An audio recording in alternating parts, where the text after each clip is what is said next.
ಅಭ್ಯಾಸ. ಇವತ್ತಿನ ದಿನ ನಾವು ಏನ್ ಮಾಡ್ಬೇಕಪ್ಪ ಅಂತಂದ್ರೆ ಆಹಾರದ ಬಗ್ಗೆ ತಿಳ್ಕೊಂಡಿವಿ. ಈಗಾಗಲೇ ಆಹಾರವನ್ನ ಯಾವ ರೀತಿಯಾಗಿ ನಾವು ಏನಪ್ಪ ಅಂದ್ರೆ ಸೇವನೆ ಮಾಡಬೇಕು, ಯಾವ ಯಾವ ಆಹಾರ ನಮ್ಗೆ ಸಿಗ್ಲಿಲ್ಲ ಅಂತಂದ್ರ ಆಹಾರದಿಂದ ಯಾವ ಯಾವ ಕೊರತೆಗಳಾಗ್ತಾವೋ ಅನ್ನೋದ್ರ ಬಗ್ಗೆ ನಾವೆಲ್ಲ ತಿಳ್ಕೊಂಡಿವಿ. ಹಂಗ ಏನಪ್ಪಾ ಅಂತಂದ್ರ ಯಾವ ರೀತಿ ಆಹಾರದ ಒಂದು ಅಭ್ಯಾಸವನ್ನ ಅಂದ್ರೆ ಆಹಾರ ಕ್ರಮವನ್ನ ಯಾವ ರೀತಿಯಾಗಿ ಇಟ್ಕೊಳ್ಬೇಕು, ಆಹಾರದ ಕ್ರಮವನ್ನ ನಾವು ಯಾವ ರೀತಿಯಾಗಿ ಇಟ್ಕೊಂಡು ನಾವ್ ಏನ್ ಮಾಡ್ಬೇಕಪ್ಪ ಅಂತಂದ್ರೆ ತಿನ್ಬೇಕು, ನಮ್ಮ ದೇಹಕ್ಕೆ ಯಾವ ರೀತಿಯಾಗಿ ಆಹಾರ ಸೇವನೆ ಮಾಡೋದ್ರಿಂದ ನಮ್ಮ ದೇಹ ಏನಪ್ಪಾ ಅಂತಂದ್ರೆ ಸದೃಢವಾಗ್ತೈತಿ. ನಮ್ಮ ಏನ್ ಮಾಡ್ಬೇಕಾಗೈತಿ ಈಗ ಆಹಾರ ಪದ್ಧತಿಯ ಬಗ್ಗೆ ಅಥವಾ ಆಹಾರ ಅಭ್ಯಾಸದ ಬಗ್ಗೆ ತಿಳ್ಕೊಳ್ಬೇಕಾಗಿ. ಈಗ ನಾವು ಆಲ್ರೆಡಿ ಹೋದ ಪಾಠ ಏನ್ ಮಾಡಿದ್ವಿಪ್ಪ ಅಂದ್ರೆ ಆಹಾರವನ್ನು ಕುರಿತು ದೀಪಾಳೊಂದಿಗೆ ನಾನು ಚರ್ಚೆ ಮಾಡಿದ್ವಿ. ಹೌದು, ಯಾರಪ್ಪ ಚರ್ಚೆ ಮಾಡಿದವರ? ಕ್ಯಾರೆಟ್ ಅಕ್ಕ ಏನ್ ಮಾಡೈತಿ ಚರ್ಚೆ ಮಾಡಿದ್ವಿ. ಯಾರ ಜೊತೆ ಚರ್ಚೆ ಮಾಡಿತ್ತು? ಈ ದೀಪಾಳ ಬಗ್ಗೆ. ದೀಪಾಳ ಜೊತೆ ಏನಾಗಿತ್ತು ಚರ್ಚೆಯನ್ನ ಮಾಡಿತ್ತು. ಹಂಗ ಏನಪ್ಪ ಅಂದ್ರೆ ನಾವೆಲ್ಲ ಕೆಲವೊಂದಿಷ್ಟು ಏನಪ್ಪ ಅಂತಂದ್ರೆ ನಮ್ಗೆ ಯಾವ ಯಾವ ಆಹಾರನ ಸೇವನೆ ಮಾಡಬೇಕು, ಆಮೇಲೆ ಶಕ್ತಿಯುತವಾಗಿರ್ತಕ್ಕಂಥ ಆಹಾರ ಪದಾರ್ಥಗಳು ಯಾವ, ಇನ್ನೇನಪ್ಪ ಅಂತಂದ್ರೆ ನಮಗ ಕ್ಯಾಲ್ಸಿಯಂ ಆಯ್ತು, ಯಾವ ಯಾವ ಆಹಾರದಿಂದ ನಮ್ಗೆ ಏನಪ್ಪ ಅಂದ್ರ ಶಕ್ತಿ ದೊರೀತೈತಿ, ಯಾವ ಯಾವ ಆಹಾರದಿಂದ ನಮ್ಗೆ ಪೌಷ್ಟಿಕಾಂಶಗಳು ದೊರೀತಾವು ಅನ್ನೋದ್ರ ಬಗ್ಗೆ ನಾವು ತಿಳ್ಕೊಂಡಿವಿ. ಹಂಗ ಏನಪ್ಪ ಅಂದ್ರ ಅದ್ರ ಬಗ್ಗೆ ನಾವ್ ಏನ್ ಮಾಡಿದೀವಿ ಮನದಟ್ಟಾಗಿ ತಿಳ್ಕೊಂಡಿದೀವಿ. ಇನ್ನ ನಮ್ಗೆಲ್ಲ ಅಗತ್ಯವಾಗಿರ್ತಕ್ಕಂಥ ಆಹಾರ ಎಲ್ಲಿಂದ ದೊರೀತೈತಿ ಅದೆಲ್ಲ ನಾವ್ ಏನ್ ಮಾಡಿದೀವಿ ಯೋಚನೆ ಮಾಡಿದೀವಿ. ಇನ್ ನೋಡಿ ಇಲ್ಲೊಂದು ಮುಂದೆ ಕೆಲವೊಂದಿಷ್ಟು ಚಿತ್ರಗಳನ್ನ ಕೊಟ್ಟಾರ, ಇಲ್ಲಿ ಗಮನಿಸ್ಬೇಕಾಗ್ತೈತಿ. ಈ ಹಾದಿಯಲ್ಲಿ ಏನಪ್ಪ ಅಂದ್ರೆ ನಾವು ಅನುಕ್ರಮವಾಗಿ ಗುರುತಿಸ್ಬೇಕು ಯಾವ ಯಾವ ಆಹಾರ ಅಂತ ಹೇಳಿ. ಇನ್ ಕೆಲವೊಂದಿಷ್ಟು ನಾವ್ ಏನ್ ಮಾಡಿದೀವಿ ಉರುಸುಗಳನ್ನ ನೋಡಿದೀವಿ, ಜಾತ್ರೆ ನೋಡಿದೀವಿ, ಆಮೇಲೆ ಉತ್ಸವಗಳನ್ನ ನೋಡಿದೀವಿ. ಅಂದ್ರೆ ಇಂತಹ ಮುಂತಾದ ಕಡೆಗಳೆಲ್ಲ ಏನಾಗಿತ್ತಪ್ಪ ಅಂತಂದ್ರ ಊಟನ ನಾವು ಮಾಡಿದೀವಿ. ಆ ಊಟ ಮಾಡಿ ಎಲ್ಲಿ ಹೋಗಿರ್ತೀವಿ, ಜಾತ್ರೆಗಳಲ್ಲಿ ಹೋಗಿರ್ತೀವಿ. ಆ ಜಾತ್ರೆಗಳಿಂದ ನಾವ್ ಏನ್ ಮಾಡ್ತೀವಿ ಅಂದ್ರೆ ಊಟಗಳನ್ನ ನಾವು ಸರಿಯಾಗಿ ಸೇವನೆ ಮಾಡ್ಕೊಂಡಿರ್ತೀವಿ. ಹೌದಿ, ಹಿಂಗ ಏನಪ್ಪ ಅಂದ್ರೆ ನಮ್ಮಲ್ಲಿ ಒಂದು ಜಾತ್ರೆ ನಡೆದಿ. ನಮ್ಮ ಊರಾಗ ಏನಪ್ಪ ಅಂತಂದ್ರೆ ಈಗ ದೇವರಕೊಂಡ ಜಾತ್ರೆ ನಡೀತೀವಿ. ಹೌದಿಲ್ಲ, ಅಲ್ಲಿ ನಾ ಏನ್ ಮಾಡ್ತೀನಿ ಅಂತಂದ್ರೆ ನಿಮ್ಮನ್ನೆಲ್ಲರನ್ನೂ ಕರ್ಕೊಂಡು ಹೋಗ್ತೀವಿ. ಕರ್ಕೊಂಡು ಹೋದಾಗ ಅವಾಗ ಏನ್ ನೋಡ್ತಿರ್ತೀವಿ ಅಲ್ಲೆಲ್ಲ ಬಹಳಷ್ಟು ಏನಪ್ಪಾ ಅಂತಂದ್ರ ಜನದಟ್ಟಣೆಯನ್ನ ನೋಡ್ತೀವಿ ನಾವ. ಹೌದ್ರಿ, ಅಲ್ಲೆಲ್ಲಾರು ಕೂಡ ಏನಪ್ಪಾ ಅಂತಂದ್ರ ಏನ್ ಮಾಡ್ತಿರ್ತಾರ ತಮಟೆಯ ಸದ್ದನ್ನ ಮಾಡಿರ್ತಾರ. ಆಮೇಲೆ ಏನಪ್ಪಾ ಅಂದ್ರ ಪೀಪಿಗಳು ನೋಡ್ತೀವಿ ನೋಡ್ರಿ, ಅವು ಸದ್ದುಗಳ ಕೇಳಿಸ್ತಿರ್ತಾವ ನಮ್ಗ. ಎಲ್ಲಾನು ಏನಪ್ಪಾ ಅಂದ್ರೆ ಜೋರಾಗಿರ್ತೈತೆ. ಆಮೇಲೆ ಹುಲಿ ವೇಷದಲ್ಲಿ ಇರ್ತಕ್ಕಂಥವ್ರು ಇರ್ತಾರ. ಆಮೇಲೆ ಮತ್ತೇನಪ್ಪ ಅಂದ್ರ ಕೀಲು ಕುದುರೆಗಳು ಬಂದಿರ್ತಾವ. ಅಲ್ಲೆಲ್ಲಾನು ಏನಪ್ಪಾ ಅಂದ್ರ ಮನರಂಜನೆಯುತವಾಗಿರ್ತೈತಿ. ಹೌದಿ, ಇನ್ನ ಜಾತ್ರೆಯಲ್ಲಿ ನೆರೆದ ಎಲ್ಲರಿಗೂ ಏನಪ್ಪಾ ಅಂತಂದ್ರ ಊರವರೆಲ್ಲ ಸೇರಿ ಸಾಮೂಹಿಕ ಊಟದ ವ್ಯವಸ್ಥೆಯನ್ನು ಕೂಡ ಮಾಡಿರ್ತಾರೆ.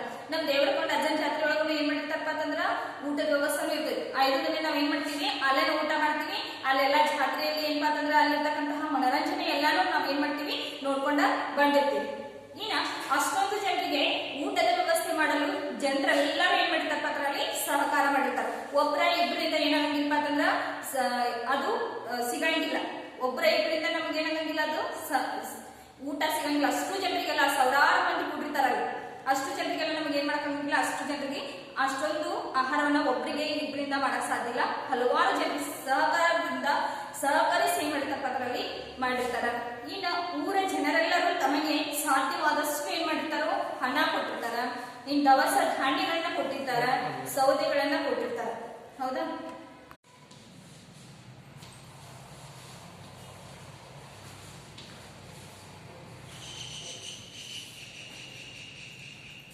ವಸತಿ ವೈವಿಧ್ಯ. ಈ ವಸತಿ ವೈವಿಧ್ಯ ಅಂತಂದ್ರೆ ವಸತಿ ಅಂತಂದ್ರೆ ನಮ್ಗೆ ಏನ್ ಗೊತ್ತಾಗ್ತೀವಿ, ನಾವು ಇರುವಂತಹ ಒಂದು ಸ್ಥಳಕ್ಕೆ ಏನಂತೀವಿ ವಸತಿ ಅಂತೇಳಿ ಕರೆಯಲಾಗ್ತೈತಿ. ಇಂತಹ ವಸತಿ ವೈವಿಧ್ಯ ಅಂತಂದ್ರ ವಿವಿಧ ರೀತಿಯಲ್ಲಿರ್ತಕ್ಕಂಥವು, ವಿವಿಧ ರೀತಿಯಲ್ಲಿರ್ತಕ್ಕಂತಹ ಒಂದು ವಸತಿಗಳಿಗೆ ಏನಂತೀವಿ ವಸತಿ ವೈವಿಧ್ಯ ಅಂತೇಳಿ ಕರೆಯಲಾಗ್ತೈತಿ. ಈಗ ನೋಡಿ ನಮಗೆ ಏನಪ್ಪಾ ಅಂದ್ರ ಮೂಲವಾಗಿರ್ತಕ್ಕಂತಹ ಸೌಕರ್ಯಗಳಲ್ಲಿ ಮನೆ ಕೂಡ ಒಂದು, ವಸತಿ ಕೂಡ ಒಂದು. ನಮಗ್ ವಸತಿ ಏನಪ್ಪಾ ಅಂದ್ರ ಬೇಕು. ವಸತಿ ಇಲ್ಲ ಅಂತಂದ್ರೆ ನಮ್ಗೆ ನಡೆಯಂಗಿಲ್ಲ, ಬೀದಿ ಒಳಗೆ ಜೀವನ ಮಾಡಕ್ಕಾಗಂಗಿಲ್ಲ. ಹೌದು, ಅದಕ್ಕೋಸ್ಕರ ನಮ್ಗೆ ಮನೆ ಏನಪ್ಪಾ ಅಂದ್ರ ಬಹಳಷ್ಟು ಅಗತ್ಯವಾಗಿ ಬೇಕಾಗಿರ್ತಕ್ಕಂಥದ್ದು. ಅದರ ನಿರ್ಮಾಣಕ್ಕೆ ಏನಪ್ಪಾ ಅಂದ್ರ ಬಹಳಷ್ಟು ಸಾಮಗ್ರಿಗಳು ಬೇಕಾಗ್ತಾವ. ಆ ಸಾಮಗ್ರಿಗಳು ಯಾವ, ಈಗ ಕಟ್ಟತಕ್ಕಂತಹ ವಿಧಾನಗಳ ಯಾವ ರೀತಿ ಕಟ್ತಾರ, ಆ ವಿಧಾನಗಳ ಬಗ್ಗೆ ನಾವ್ ಏನಪ್ಪಾ ಅಂದ್ರೆ ನಮ್ಗೆಲ್ಲರಿಗೂ ಈಗಾಗಲೇ ಗೊತ್ತೈತಿ. ಏನ್ ಗೊತ್ತೈತಿ, ಈಗ ಸಾಮಗ್ರಿಗಳು ಏನೇನ್ ಬೇಕಾಗ್ತಾವ, ಇಟ್ಟಿಗೆ ಬೇಕು, ಕಲ್ ಬೇಕು, ಮಣ್ಣು ಬೇಕು. ಹೌದಾ, ಈ ರೀತಿಯಾಗಿರ್ತಕ್ಕಂತಹ ಸಾಮಗ್ರಿಗಳು ನಮ್ಗೆ ಬೇಕಾಗ್ತಾವ. ಸಿಮೆಂಟ್ ಬೇಕು, ನೀರ್ ಬೇಕು, ಹೌದಾ, ಕಬ್ಬಿಣ ಬೇಕು, ಈ ರೀತಿ ಸಾಮಗ್ರಿಗಳು ಬೇಕಾಗ್ತಾವ. ಇನ್ನು ಕಟ್ಟುವ ವಿಧಾನನೂ ಕೂಡ ನಮ್ಗೆ ಏನ್ ಅಂತಂದ್ರೆ ಗೊತ್ತೈತಿ. ಯಾಕಪ್ಪ ಅಂತಂದ್ರೆ ನಾವು ಮನೆಗಳನ್ನ ಕಟ್ಟಿದೀವಿ ಅಂದಾಗ ಏನಪ್ಪಾ ಅಂದ್ರೆ ನಾವು ಮನೆಗಳ ಕಟ್ಟುವಂತಹ ಸಂದರ್ಭದಲ್ಲಿ ನಾವ್ ಏನ್ ಮಾಡಿದೀವಿ, ಈ ಒಂದು ವಿಧಾನವನ್ನ ಕಟ್ಟತಕ್ಕಂತಹ ವಿಧಾನ ತಿಳ್ಕೊಂಡಿವಿ. ಇನ್ನು ನಮ್ಮ ರಾಜ್ಯದ ವಿವಿಧ ಭಾಗಗಳು, ನಮ್ಮ ರಾಜ್ಯ ಯಾವುದು? ಕರ್ನಾಟಕ. ಈ ಕರ್ನಾಟಕದಲ್ಲಿ ಅಂದ್ರೆ ನಮ್ಮ ರಾಜ್ಯದಲ್ಲಿ ಏನಪ್ಪಾ ಅಂದ್ರೆ ವಿವಿಧ ಭಾಗಗಳಲ್ಲಿ ಬರ್ತಕ್ಕಂತಹ ಮನೆಯ ಬಗ್ಗೆ ನಾವೇನ್ ಮಾಡ್ಬೇಕಾಗಿತ್ತು, ಈಗ ಸ್ವಲ್ಪ ಮಟ್ಟಿಗೆ ತಿಳ್ಕೊಳ್ಬೇಕು. ಯಾವ ಯಾವ ರೀತಿ ಯಾವ ಯಾವ ವಿಧಾನಗಳಿಂದ ಯಾವ ಯಾವ ಸಾಮಗ್ರಿಗಳನ್ನ ಬಳಸಿ ಆಮೇಲೆ ವಿವಿಧ ರೀತಿಯಲ್ಲಿ ಏನಪ್ಪಾ ಅಂದ್ರೆ ನಮ್ಮ ರಾಜ್ಯಗಳಲ್ಲಿ ಏನ್ ಮಾಡ್ತಾರ, ಮನೆಗಳನ್ನ ನಿರ್ಮಾಣ ಮಾಡ್ತಾರ. ಅವುಗಳ ಬಗ್ಗೆ ಏನ್ ಮಾಡ್ಬೇಕಾಗಿತ್ತು, ನಾವೀಗ ತಿಳ್ಕೊಳ್ಬೇಕು. ಈಗ ನೋಡಿ, ಶಿಕ್ಷಣ ಇಲಾಖೆಯು ಧಾರವಾಡದಲ್ಲಿ ಶಿಬಿರವೊಂದನ್ನು ಹಮ್ಮಿಕೊಂಡಿದೆ. ಶಿಬಿರ ಅಂತಂದ್ರೆ ಈಗ NSS ಕ್ಯಾಂಪ್ ಆಗಿರ್ಬೋದು, NCC ಕ್ಯಾಂಪ್ಗಳಾಗಿರ್ಬೋದು, ಇಂತಹ ಕ್ಯಾಂಪ್ಗಳನ್ನ ನಾವು ಏನ್ ಮಾಡಿರ್ತೀವಿ ಅಂತಂದ್ರೆ ಹಮ್ಮಿಕೊಂಡಿರ್ತಾರೆ. ಹಂಗ ಏನಪ್ಪಾ ಅಂದ್ರೆ ಶಿಕ್ಷಣ ಇಲಾಖೆ ಧಾರವಾಡದಾಗ ಒಂದು ಏನ್ ಮಾಡಿದಾರೋ ಶಿಬಿರವನ್ನ ಹಮ್ಮಿಕೊಂಡಿದ್ದಾರೆ. ಇಲ್ಲಿ ಏನಾಗೈತಿ, ರಾಜ್ಯದ ವಿವಿಧ ಭಾಗಗಳಿಂದ ನಮ್ಮ ರಾಜ್ಯ ಏನಪ್ಪಾ ಅಂತಂದ್ರ ಕರ್ನಾಟಕ. ಈ ಕರ್ನಾಟಕದಲ್ಲಿ ಏನಪ್ಪಾ ಅಂದ್ರೆ 30 ಜಿಲ್ಲೆಗಳಿದಾವ ಅಂತ ಹೇಳಿ ಗೊತ್ತು. ಆ 30 ಜಿಲ್ಲೆಗಳಿಂದ ಏನಾಗಿತ್ತು ಅಂದ್ರೆ ವಿವಿಧ ಭಾಗಗಳಿಂದ ಏನಾಗೈತಿ, ಈ ಒಂದು ಧಾರವಾಡದಲ್ಲಿರ್ತಕ್ಕಂತಹ ಶಿಬಿರಕ್ಕೆ ಬಂದಿರ್ತಾರ, ಮಕ್ಕಳು ಬಂದಿರ್ತಾರ. ಅವಾಗ ನೋಡ್ರಿ ಅವರು ತಮ್ಮ ಪ್ರದೇಶದ ಮನೆಗಳ ಬಗ್ಗೆ ಏನ್ ಮಾಡಿರ್ತಾರಪ್ಪ ಅಂತಂದ್ರ ಚರ್ಚೆ ಮಾಡಿರ್ತಾರೆ. ನಾವು ಈಗ ಏನಪ್ಪ ಅಂದ್ರೆ ಬೇರೆ ಕಡೆ ಹೋದಾಗ ಈಗ ಮನೆ ಅಂತ ಇಟ್ಕೊಂಡು ಇದೇನಪ್ಪ ಅಂತಂದ್ರೆ ಇಳುಕಲಾಗಿ, ಈಗ ಏನಪ್ಪ ಅಂದ್ರೆ ಹಂಸಗಳನ್ನ ಏನ್ ಮಾಡಿರ್ತಾರೋ ಈ ತರ ಏನಪ್ಪ ಅಂದ್ರೆ ಇಳುಕಲಾಗಿ ಹೆಂಗ ಈ ತರ ಇಳುಕಲಾಗಿ ಬಿಟ್ಟಿರ್ತಾರ. ಒಂದೊಂದು ಮನೆ ಏನಪ್ಪ ಅಂತಂದ್ರ ಚೌಕಾಕಾರದಲ್ಲಿ ಇರ್ತಕ್ಕಂತಹ ಮನೆಗಳಿರ್ತಾವ. ಅದನ್ನೆಲ್ಲ ನಾವು ನೋಡಿದೀವಿ. ಹಂಗ ಏನಪ್ಪ ಅಂತಂದ್ರ ಇಂತಹ ಒಂದು ಮನೆಗಳ ಬಗ್ಗೆ ನಾವು ಏನ್ ಮಾಡ್ತಿರ್ತೀವಿ, ಯೋಚನೆ ಮಾಡ್ತಾ ಇರ್ತೀವಿ, ಎಲ್ಲಾರು ಚರ್ಚೆ ಮಾಡ್ಕೊಂತಾನೆ ಇರ್ತೀವಿ. ಹಂಗ ಅಲ್ಲೆಲ್ಲ ಏನ್ ಮಕ್ಕಳು ಸೇರಿರ್ತಾರಲ್ಲ, ಆ ಮಕ್ಕಳು ಎಲ್ಲಾರು ಮಾತಾಡ್ಕೊಂತ ಇರ್ತಾರೆ. ಇನ್ನು ಒಬ್ಬೊಬ್ಬರೇ ಏನಪ್ಪಾ ಅಂತಂದ್ರ ಮಾತಾಡ್ತಿದ್ರು. ಹಂಗ ನಾವ್ ಏನ್ ಮಾಡೋದು, ಆ ಮಾತುಗಳನ್ನ ಕೇಳಿಸ್ಕೊಳ್ಳೋದು, ಯಾವ್ಯಾವ ಮಾತುಗಳನ್ನ ಆಡಿದಾರ ಅಂತ ಹೇಳೋದ ಕೇಳೋದು. ಈಗ ನೋಡ್ರಿ, ನಾನೊಬ್ಬಕ್ಕೆ ಏನಪ್ಪಾ ಅಂದ್ರ ಸಂಗೀತ ಅಂತಕ್ಕಂತಹ ಒಂದು ಹುಡುಗಿ. ಆ ಹುಡುಗಿ ಏನ್ ಮಾಡ್ತಾರಪ್ಪ ಅಂದ್ರ, ಆ ಮಗು ಏನ್ ಮಾಡ್ತೈತಿ, ಎಲ್ಲಿಂದ ಹೇಳ್ತಿರ್ತಾಳೆ ಏನಪ್ಪಾ ಅಂದ್ರ, ಆಕೆ ಎಲ್ಲಿಂದ ಬಂದಿರ್ತಾಳೋ ಕಲಬುರ್ಗಿ. ಈ ಕಲಬುರ್ಗಿ ಜಿಲ್ಲೆಯ ಒಂದು ಜೇವರ್ಗಿ ತಾಲೂಕಿನಿಂದ ಬಂದಿರ್ತಾಳೆ. ಎಲ್ಲಿಂದ ಬಂದಿರ್ತಾಳೋ ಜೇವರ್ಗಿ ತಾಲೂಕು.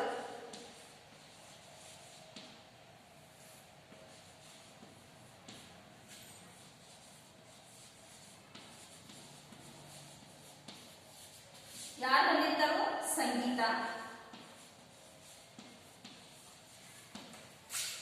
ಜೇವರ್ಗಿ ತಾಲೂಕಿನಿಂದ ಅಂದ್ರೆ ಕಲಬುರ್ಗಿ ಜಿಲ್ಲೆಯ ಜೇವರ್ಗಿ ತಾಲೂಕಿನಿಂದ ಯಾರು ಬಂದಿರ್ತಾರೋ ಈ ಸಂಗೀತ ಅಂತಕ್ಕಂಥವಳು ಬಂದಿರ್ತಾಳೆ. ಎಲ್ಲಿ ಬಂದಿರ್ತಾಳೋ ಧಾರವಾಡದ ಒಂದು ಶಿಬಿರಿಗೆ ಏನ್ ಮಾಡಿರ್ತಾಳಪ್ಪ ಅಂತಂದ್ರೆ ಈಕಿ ಬಂದಿರ್ತಾಳ. ಅಲ್ಲಿ ಅವಾಗ ಏನಪ್ಪ ಅಂದ್ರೆ ಅಲ್ಲಿ ಇರ್ತಕ್ಕಂಥದ್ದು ಬಹಳಷ್ಟು ಬಿಸಿಲು. ಕಲಬುರ್ಗಿಯಲ್ಲಿ ಹೆಂಗಿರ್ತೈತಿ, ಬಹಳಷ್ಟು ಬಿಸಿಲು ಇರ್ತೈತಿ, ಹೌದಾ? ಅಲ್ಲಿ ಬಿಸಿಲು ಇರ್ಬೇಕಂದ್ರ ಅಲ್ಲಿ ಏನಾಗಿರ್ತೈತಿ, ಮಳೆ ಕಡಿಮೆ. ಜಾಸ್ತಿ ಬಿಸಿಲು ಇರ್ತೈತಿ, ಹಂಗ ಏನಪ್ಪ ಅಂದ್ರ ಮಳೆ ಏನಾಗಿರ್ತೈತಿ, ತುಂಬಾ ಕಡಿಮೆ ಆಗಿರ್ತೈತಿ. ಇನ್ನು ನಮ್ಮಲ್ಲಿ ಮನೆಗಳು ಏನಾಗಿರ್ತಪ್ಪ ಅಂದ್ರ ಶಹಾಬಾದ್ ಕಲ್ಲುಗಳಿಂದ ಅಥವಾ ಚಪ್ಪಡಿ ಕಲ್ಲುಗಳಿಂದ ಏನಾಗಿರ್ತಪ್ಪ ಅಂತ ದೊಡ್ಡ ದೊಡ್ಡ ಕಲ್ಲುಗಳಿರ್ತಾವಲ್ಲ, ಚಪ್ಪಡಿ ಕಲ್ಲು ಅಂತೀವಲ್ಲ, ಅಂತ ಕಲ್ಲುಗಳಿಂದ ಏನ್ ಮಾಡಿರ್ತಪ್ಪ ಅಂತಂದ್ರ ಕಟ್ಲಾಗಿರ್ತೈತಿ. ಇನ್ನ ಮೇಲ್ಛಾವಣಿ ಅಷ್ಟಕ್ಕ ಇಲ್ಲಿ ಮೇಲ್ಛಾವಣಿ ಒಂದು ಮನೆ ಕಟ್ಟಿದೀವಿ ನಾವು, ಹೌದಾ? ಈ ಮನೆ ಕಟ್ಟಬೇಕಂತಂದ್ರೆ ಇಲ್ಲಿ ಛಾವಣಿ ಇರ್ತೈತಿ. ಈ ಛಾವಣಿಗೆ ಏನ್ ಬಳಸಿರ್ತಾರೋ, ಈ ಛಾವಣಿಗೆ ಏನ್ ಬಳಸಿರ್ತಾರಪ್ಪ ಅಂತಂದ್ರ ಇಲ್ಲಿ ಕಟ್ಟಿಗೆ, ನಾವೇನಂತೀವಿ ದೊಡ್ಡದಂತಹ ಏನಪ್ಪಾ ಅಂತಂದ್ರೆ ಇಲ್ಲಿ ಇವುಗಳೆಲ್ಲ ಬಳಸಿರ್ತೀವಲ್ಲ, ಇವುಗಳಿಗೆ ಏನಂತ ಕರಿತೀವಿ, ತೊಲೆ ಅಂತ ಹೇಳಿ ಕರೆಯಲಾಗ್ತೈತಿ. ನಾವು ನಮ್ಮ ಮನೆಗಳನ್ನ ಕಟ್ತಿರ್ತೀವಿ, ಅವಾಗ ಏನ್ ಮಾಡ್ತಾ ಅಂತಂದ್ರ ದೊಡ್ಡದಂತ ಒಂದು ಕಂಬಗಳನ್ನ ಹಾಕಿರ್ತಾರೆ, ಅವುಗಳಿಗೆ ಏನಂತ ಕರಿತೀವಿ, ತೊಲೆ ಅಂತ ಹೇಳಿ ಕರೆಯಲಾಗ್ತೈತಿ. ಅಥವಾ ಕಟ್ಟಿಗೆ ಜಂತಿಗಳನ್ನು ಇಟ್ಟು, ಜಂತಿ ಅಂತಂದ್ರೆ ಸಣ್ಣದಾಗಿರ್ತಕ್ಕಂತಹ ಇಲ್ಲಿ ಚಿಕ್ಕದಾಗಿರ್ತಕ್ಕಂತಹ ಇಲ್ಲಿ ಕಟ್ಟಿಗೆಗಳು ಬರ್ತಾವಲ್ಲ, ಅದಕ್ಕೆ ಏನಂತ ಕರಿತೀವಿ, ಜಂತಿಗಳು ಅಂತ ಹೇಳಿ ಕರೆಯಲಾಗ್ತೈತಿ. ಅಂತವುಗಳಿಂದ ಏನ್ ಮಾಡ್ತಾವಪ್ಪ ಅಂತಂದ್ರ ಇವರು ಹಾಕಿರ್ತಾರ. ಹಾಕಿ ಇದ್ರ ಮ್ಯಾಗ ಏನ್ ಮಾಡಿರ್ತಾರೋ ಮಣ್ಣನ್ನು ಕಲಸಿ ಹಾಕಿರ್ತಾರೆ. ಇವುಗಳ ಮ್ಯಾಗ ಏನಾಗಿರ್ತೈತಿ, ಮತ್ತ ಮಣ್ಣನ್ನು ಕಲಸಿ ಹಾಕಿಬಿಡ್ತಾರೆ. ಈ ಮಣ್ಣನ್ನು ಹಾಕೋದ್ರಿಂದ ಏನಾಗ್ತೈತಿ ಅಂತಂದ್ರ ಮನೆ ಇರಾಕಂತಂದ್ರ ಬಿಸಿಲು, ಎಷ್ಟೇ ಬಿಸಿಲು ಇದ್ರೂ ಕೂಡ ತಂಪಾಗಿರ್ತಕ್ಕಂತಹ ವಾತಾವರಣ ಇರ್ತೈತಿ. ಅದಕ್ಕೋಸ್ಕರ ಏನ್ ಮಾಡ್ತಾರ, ಮಣ್ಣೆಲ್ಲ ಏನ್ ಮಾಡ್ತಾರ, ಮೇಲ್ಛಾವಣಿಗೆ ಮಣ್ಣನ್ನು ಕಲಸಿ ಕಟ್ಟಿಗೆಗಳನ್ನ ಹಾಕ್ತಾರ. ಕಟ್ಟಿಗೆಗಳನ್ನ ಹಾಕಿ ಮಣ್ಣನ್ನು ಕಲಸಿ ಏನ್ ಮಾಡ್ತಾರ, ಅದ್ರ ಮೇಲ್ಗಡೆ ಏನ್ ಮಾಡ್ತಾರೋ ಹಾಕಿರ್ತಾರ. ಇನ್ನ ಅದರ ಮೇಲೆ ಮತ್ತ ಕೆಲವರು ಶಹಬಾದ್ ಚಪ್ಪಡಿಗಳನ್ನು ಕೂಡ ಹಾಕಿರ್ತಾರೆ. ಇದ್ರ ಮೇಲೆ ಮತ್ತ ಅವೇನ್ ಚಪ್ಪಡಿ ಕಲ್ಲು ಇರ್ತಾವಲ್ಲ, ಮಣ್ಣು ಹಾಕಿದ ನಂತರ ಕೂಡ ಮತ್ತೇನ್ ಮಾಡ್ತಾರ, ಚಪ್ಪಡಿ ಕಲ್ಲು ಸಹಿತ ಮ್ಯಾನು ಹಾಕಿರ್ತಾರ. ಇನ್ನ ಮತಬಾವ್, ಈ ಮತಬಾವ್ ಯಾರಪ್ಪ ಅಂತಂದ್ರೆ ಚಿಕ್ಕಮಗಳೂರಿನಿಂದ ಬರ್ತಕ್ಕಂತಹ ಯಾರ ಜಾನ್ ಅಂತಕ್ಕಂಥ ಎಲ್ಲಿಂದ ಬಂದಿರ್ತಾನೋ ಚಿಕ್ಕಮಗಳೂರಿಂದ ಬಂದಿರ್ತಾನ.